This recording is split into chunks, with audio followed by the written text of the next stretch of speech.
오바댜는 우리가 성경을 통독하는 중에는 건너뛸 수 없는 책이지만 오바댜의 본문으로 설교를 하고 설교를 듣는 기회들이 많이 없었을 것이라고 생각이 됩니다. 오바댜는 짧지만 굵은 메시지입니다. 왜냐하면 구약성경에서 유일하게 한 장으로 구성된 책입니다. 하지만 예언서가 전하고자 하는 중요한 핵심 메시지가 21절 안에 다 들어있습니다. 예를 들면 심판에 대한 메시지, 여호와의 날, 그리고 회복과 구원의 메시지를 다 담고 있는 책입니다. 오바댜는 에돔을 향한 하나님의 공의로운 심판의 메시지를 담고 있습니다. 이 시간 오바댜서를 통해서 이 오바댜서가 성경 66권 안에 어떠한 위치에 있는지, 성경이 전하고자 하는 하나님의 놀라운 구원의 청사진을 이 오바댜 안에서도 함께 발견할 수 있기를 바랍니다. 여기서 한 가지 질문이 생깁니다. 왜 하필이면 에돔에 관한 심판의 메시지가 구약성경 39권의 한 권으로 쓰여질 정도로 그렇게 중요했을까? 이 당시에 이스라엘 주변 나라들 가운데 제국이었던 애굽, 아수르, 바벨론도 있었고, 이스라엘을 아주 오랫동안 괴롭혔던 블레셋도 있었고, 아람, 모압, 암몬이라고 하는 나라가 있었는데 왜 하필 에돔이었을까? 에돔은요, 하나님께서 이방 민족을 심판하실 때 단골처럼 나오는 민족이었습니다. 오바댜 바로 전에 있는 책 아모스에서 8개의 나라에 대한 심판을 선포했을 때 에돔의 죄악이 있었습니다. 에돔의 죄악은 칼로 형제를 쫓아가며 긍휼을 버리고 맹렬히 화를 내었다라고 심판의 이유를 말씀을 해 주었습니다. 그런데 아모스 마지막 단락에 회복의 메시지를 하면서 많은 민족들 가운데 에돔의 자손들이 다윗의 장막에 들어올 것이라고 하는 말씀을 하셨습니다. 에돔의 남은 자를 신약에서는 이방 민족을 대표하는 민족이라고 해석을 해주고 있다고 말씀을 드렸습니다. 그리고 구약성경 마지막 책인 말라기서에서 이스라엘 백성들이 하나님께 질문합니다. 하나님, 정말 우리를 사랑하시는 건 맞습니까? 하는 불평 섞인 질문에 하나님이 특별히 선택한 내 백성 야곱을 사랑했고 에서를 미워했다라고 말씀을 하였습니다. 에서를 미워했다라고 극단적으로 표현한 것은 자기 백성을 향한 하나님의 특별한 선택, 특별한 사랑을 강조하기 위함이었습니다. 오바댜서에서 대부분 심판의 메시지지만 아모스의 말씀처럼 마지막 단락에서는 회복과 구원의 메시지를 전하면서 서강을 우리에게 비춰주었습니다. 에돔은 왜 그렇게 중요했을까? 에돔은 작은 땅이었고 작은 소수의 민족이었지만 이스라엘과 갖는 특별한 관계가 있었기 때문입니다. 에돔 민족의 기원이 이스라엘과 형제였던 에서였기 때문에 그렇습니다. 에서는 어떤 인물이었습니까? 창세기에 나오는 야곱의 형이었습니다. 민족이 나누어진 발단은 팥죽으로 에서가 장자권을 팔았던 이야기에서 시작이 되었습니다. 이로 인해서 야곱과 에서 사이에 분쟁이 일어났습니다. 여기서 에돔이라고 하는 북다라고 하는 의미는 야곱이 에서에게 장자권을 빼앗았을 때 준 음식이 붉은 죽, 그 색깔이 붉었기 때문이다 라고 말하기도 하고요. 그리고 에돔 족속이 살고 있었던 그 세일산 근처에 바위들이 많았는데 그 바위 색깔이 붉었기 때문이다, 그렇게 주장하는 사람도 있습니다. 여러분 아시죠? 야곱과 에서의 마지막 이야기가 두 형제가 만나서 화해하는 장면이었습니다. 야곱은 세겜에 머물고 에서는 세일에 머물면서 후에 민족이 되었습니다. 창세기 36장에 에돔의 자손들과 에돔 왕들의 명단이 한 장을 차지하고 있습니다. 지도에 보시는 대로 야곱은 요단강과 사이에 서쪽에 자리를 잡았고 에돔은 남동쪽에 위치를 잡았습니다. 사실 야곱과 에서는 어머니의 태에서부터 싸웠습니다. 야곱은 에서의 발꿈치를 잡고 나왔습니다. 그리고 하나님께서 쌍둥이 형제가 어머니 태중에 있을 때부터 이미 두 사람으로부터 두 민족을 이루게 될 것을 말씀을 해 주셨습니다. 큰 자가 작은 자를 섬길 것이다 말씀을 하셨지요. 그리고 시간이 지나면서 야곱의 아들 요셉의 이야기가 창세기 37장부터 시작이 됩니다. 그 후로부터 요셉이 죽고 400년이 지난 후에 출애굽기 이야기가 시작이 됩니다. 출애굽기가 시작되면서 야곱의 아들들의 이름이 나오는데 이스라엘 자손이 생육하고 번성해서 온 땅에 가득하게 되었다 기록을 해주고 있습니다. 이때에 에서의 후손도 민족을 이루어서 에돔으로 성경 역사에 나타나게 되었습니다. 여러분, 출애굽기에 에돔은 어떤 모습으로 나타났을까요? 하나님께서 모세를 통하여 출애굽의 역사를 이루실 때에 하나님이 약속하신 그 가나안 땅에 들어가기 위해서 광야를 지나가야만 했습니다. 이때 광야에 들어가려면 에돔 사람들의 땅을 통과해야만 했습니다. 이스라엘은 에돔에게 형제 나라임을 강조하면서 길을 열어달라고 부탁을 합니다. 그런데 에돔 족속은 어떻게 했습니까? 민수기 20장 14절에서 21절까지의 내용이 나타나는데 이스라엘 백성들이 당신들과 싸우자는 것이 아니고 길만 열어달라고 했는데 에돔 사람들은 병사들을 총동원해서 전쟁을 하려고까지 했습니다. 어쩔 수 없이 이스라엘은 그들에게 돌이켰다라고 말해주고 있어요.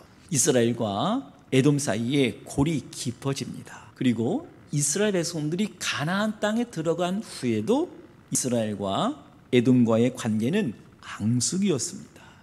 두 민족 간의 전쟁이 빈번히 일어났습니다. 그리고 시간이 또 지났습니다. 이후에 에돔은 이스라엘 민족의 황금 시기라고 말하는 다윗 시대에 에돔이 이스라엘의 속국이 됩니다.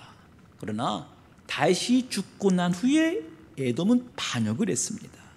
이스라엘과 에돔은 형제 나라였지만 해결되지 않는 증오와 반목의 관계를 이어왔습니다. 지금도 창세기서부터 시작된 이 갈등의 역사는 역사적으로 아직 끝나지 않았습니다. 그리고 오늘 우리가 함께 묵상할 오바다서 안에 에돔에 대한 언급이 나타난 것입니다. 오바다는 자기 자신에 대해서 소개를 하지 않았습니다. 그리고 시대적인 배경을 설명한 것이 없습니다.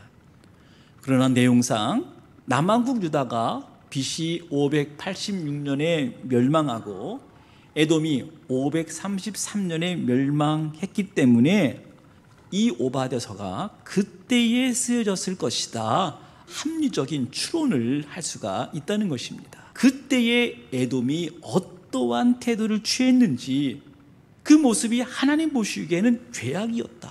그래서 에돔을 심판하는 메시지가 오바다서의 말씀이라고 할 수가 있습니다. 여러분, 에돔의 죄악이 무엇이었을까요? 몇 가지만 텍스트 안에서 한번 살펴보도록 하겠습니다. 먼저 오바다는 에돔의 교만을 드러냈습니다. 3절 말씀 보실까요? 바위 틈에 거하며 높은 곳에 사는 자여, 내가 중심에 이르기를 누가 능히 나를 땅에 끌어내리겠느냐 하니 너의 중심의 교만이 너를 속였도다. 에돔은 바위가 많은 지역입니다. 우리가 알고 있는 페트라가 바로 이 에돔 지역에 있습니다. 그래서 그 나라를 바위 틈에 거하는 자, 그리고 지대가 높았기 때문에 높은 곳에 있는 자라고 말하고 있어요. 그리고 아주 좁은 협곡으로 되어 있기 때문에 적은 병사로도 큰 외적을 물리칠 수 있는 천연 요새와 같은 지역이었습니다. 그런데 이 에돔을 향해서 하나님께서 어떻게 말씀하십니까? 4절에 보면 아무리 에돔이 높은 산에 있어도 하늘을 날아가는 독수리처럼 높이 있을지라도 하늘 별 사이에 있다 할지라도 하나님은 그들을 끌어내리시겠다, 그들을 심판하시겠다고 말씀하신 것입니다. 그리고 오바다는 교만함에 이어서 에돔의 포악한 모습을 지적하면서 심판을 선언했습니다. 여러분 생각해 보세요. 바위가 많다고 하는 것이 교만의 이유가 될까요? 사실 그곳은 매우 척박한 땅입니다. 농사를 지을 수 없는 지역입니다. 그래서 그들은 약탈을 일삼는 민족이 될 수밖에 없었어요. 5절에 보면 도적이나 강도가 도적질하러 왔을 때 어느 정도 만족하면 이제 되었어 하고 돌아가는데 에돔은 수사하듯이 욕심을 내면서 하나도 남김없이 약탈해 갔다. 우리말 성경에는 수탐했다라고 말해주고 있어요. 심지어 바벨론 군사들을 피해서 도망치고 있는 이스라엘 난민들을 붙잡아서 돈을 받고 팔아 넘기기도 했고 칼로 죽이기도 했습니다. 오바다는 이러한 에돔의 행동은 너희들에게 그대로 돌아오게 될 것이다. 그리고 너희들도 약탈당할 것이다 말씀을 하셨는데 10절에 보니까 형제 야곱에게 행한 포악을 인하여 수욕을 입고 영원히 멸절되리라 하는 심판을 선언했습니다. 계속해서 오바다는 에돔의 죄악을 지적을 했는데 에돔의 형제 나라로서의 배신한 것을 지적을 한 거예요. 에돔은 원래 당시에는 남유다와 반바벨론 동맹을 맺고 있었어요. 그런데 에돔이 이 동맹을 배신하고 바벨론 편에 붙어서 바벨론이 침공했을 때 같이 유다를 공격한 것입니다. 쉽게 말하면 배신자입니다. 오바다는 12절에서 14절까지 에돔 사람들이 최소한 그렇게는 하지 말았어야지 하는 행동에 대해서 8가지를 기록을 해 주었는데 몇 가지만 말씀을 드리면 내가 형제의 날, 내가 그 재앙을 받던 날에 너는 방관하지 말았어야 했어. 유다 자손이 몰락하는 그날 너는 그들을 보면서 기뻐하지 말았어야 했어. 그들이 고난받는 그날 너는 입을 크게 벌려서 웃지 말아야 했어. 그렇게 말해준 거예요. 여러분 시편 137편에 보면 바벨론에 끌려간 이스라엘 백성들이 부르는 노래가 나옵니다. 이때 이스라엘 백성들은 에돔에 대해서 어떠한 마음을 품고 있었을까요? 137편 7절에 보면 여호와여 예루살렘이 해 받던 날을 기억하시고 에돔 자손을 치소서. 저희 말이 회파하라 회파하라 그 기초까지 회파하라 하였나이다. 동맹국이었던 에돔이 자기들을 도와주기는커녕 남유다가 바벨론에 공격당하고 있을 때 무너져라 무너져라 그 기초까지 무너져라 덩실덩실 춤을 추고 노래했으니 얼마나 이스라엘 백성들이 힘들어했을까요? 형제 민족인데 형제인데 도와주기는커녕 깔깔대고 웃고 있으니 이러한 심성이 우리 안에도 자리 잡고 있는 것 같습니다. 형제들이 고난 가운데 있을 때 마음이 불편하지만 속으로는 고소하고 쾌감을 느끼는 인간의 악한 본성이 우리들에게 다 있는 것 같습니다. 여기에 대해서 하나님은 에돔의 행동들, 그러한 배신과 방관의 모습에 대해서 너희들이 믿었던 그 동맹국에 의해서 너희들도 배신당할 것이다 말씀을 하고 있어요. 7절의 말씀입니다. 에돔아 너와 동맹을 맺은 모든 사람들이 너를 국경으로 몰아내고 너와 화평한 사람들이 너를 속이고 너를 제압할 것이다. 너와 함께 식사하던 사람들이 내게 덫을 놓았지만 너는 이를 알지 못하는구나. 실제로 어떻게 되었습니까?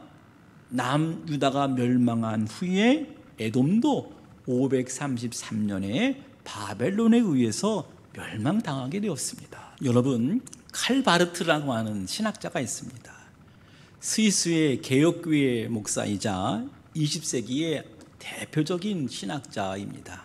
칼바르트는 1차 세계대전 그리고 2차 세계대전을 겪으면서 인간의 죄된 참상을 처절하게 경험을 한 신학자였습니다. 그리고 악한 인간의 본성을 깨달았습니다. 바르트는 죄의 유형을 세 가지로 말해주고 있는데 교만과 기만과 태만이었습니다. 칼바르트가 이 오바다의 말씀을 보고 한 것처럼 에돔의 죄악의 모습과 매우 유사한 모습이었습니다. 첫 번째 교만으로서의 죄는 하나님은 낮아져서 섬기는 종이 되셨는데 사람은 하나님처럼 높아지려고 하는 것. 성경은 분명히 말하죠. 교만이 모든 죄의 뿌리다. 이 교만은 하나님과의 관계에서 나타나는 죄의 모습입니다. 두 번째는 기만의 모습인데 이것은 사람과 사람 사이에 나타나는 죄의 모습이에요.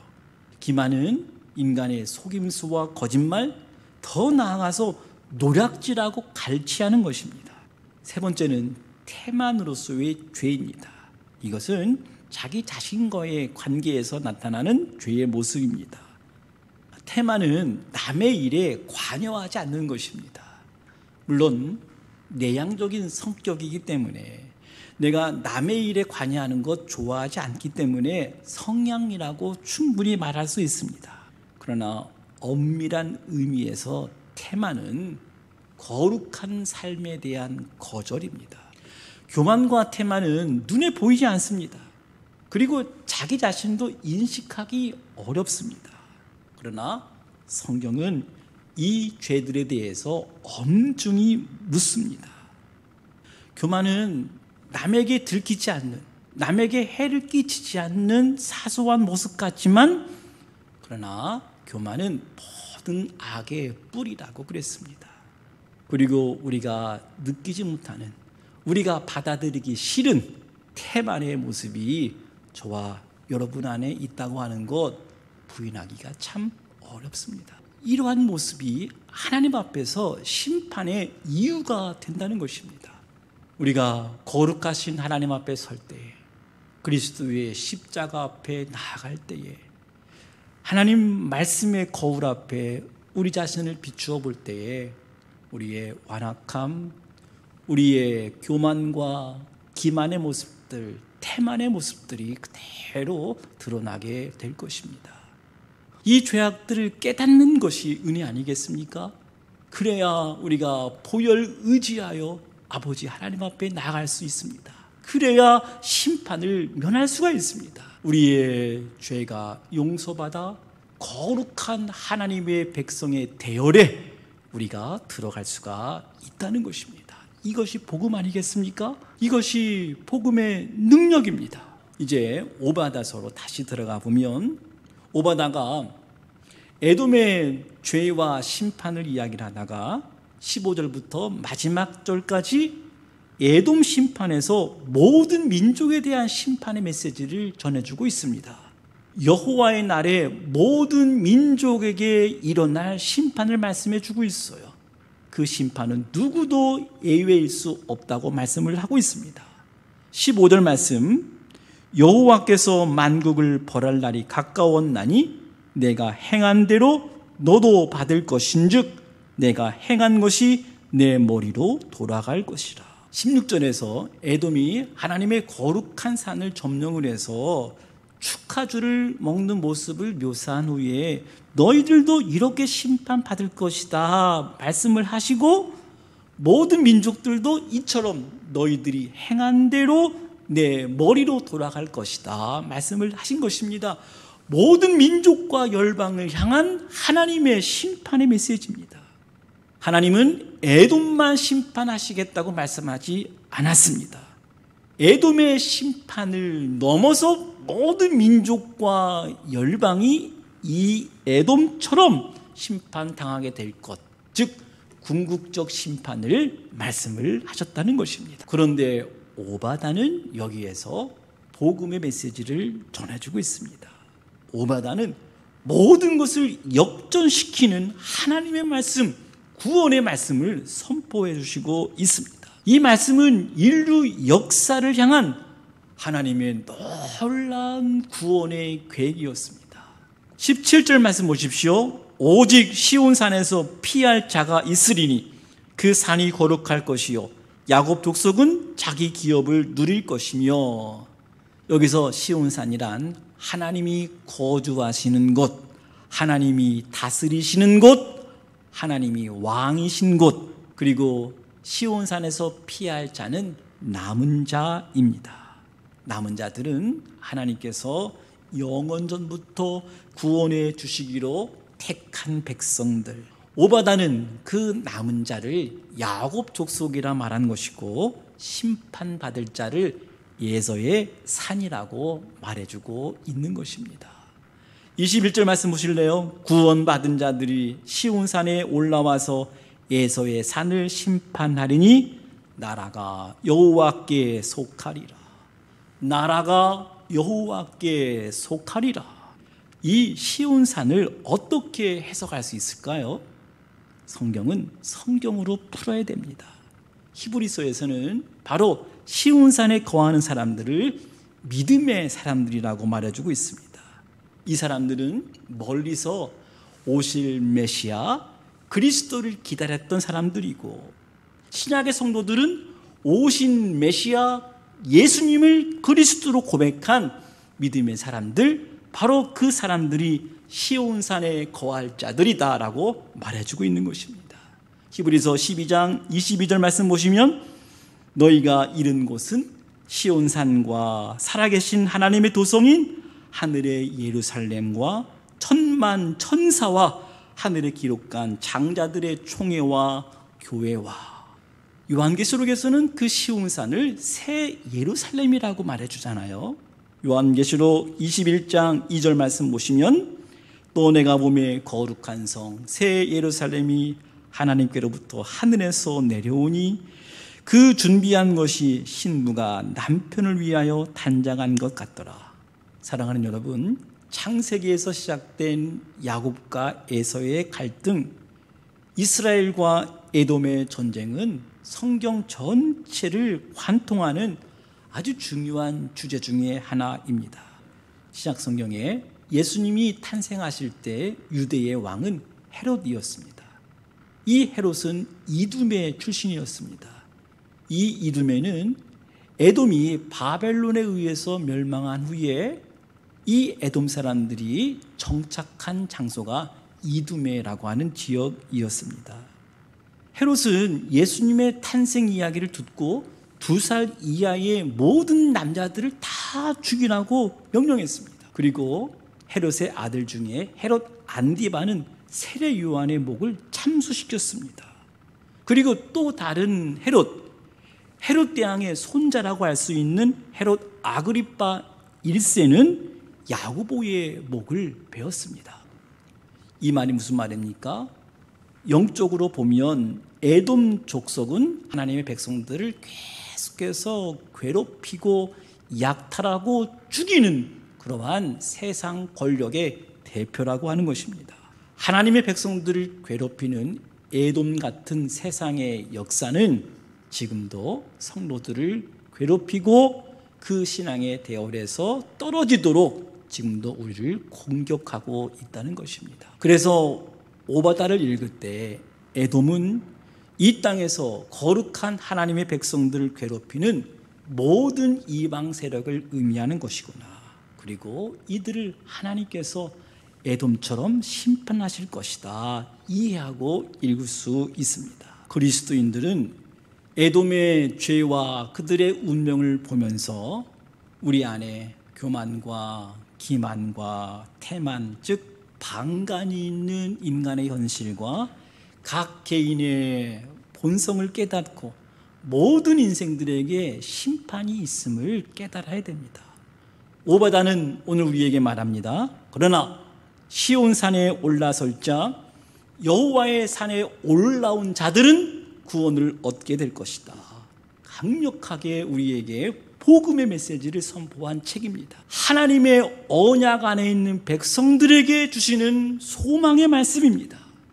하나님의 계획과 하나님의 말씀은 모든 시 공간을 넘어선 영원한 생명의 말씀, 복음의 말씀이 되기에 우리에게 말씀하시는 메시지가 분명히 있다는 것입니다. 짧은 한 장의 메시지지만 한 주간 동안 오바다서를 읽고 묵상하고 말씀을 새기면서 한 주간 말씀으로 힘을 얻는 축복된 믿음의 성도님들 다 되시기를 주님의 이름으로 간절히 축원합니다.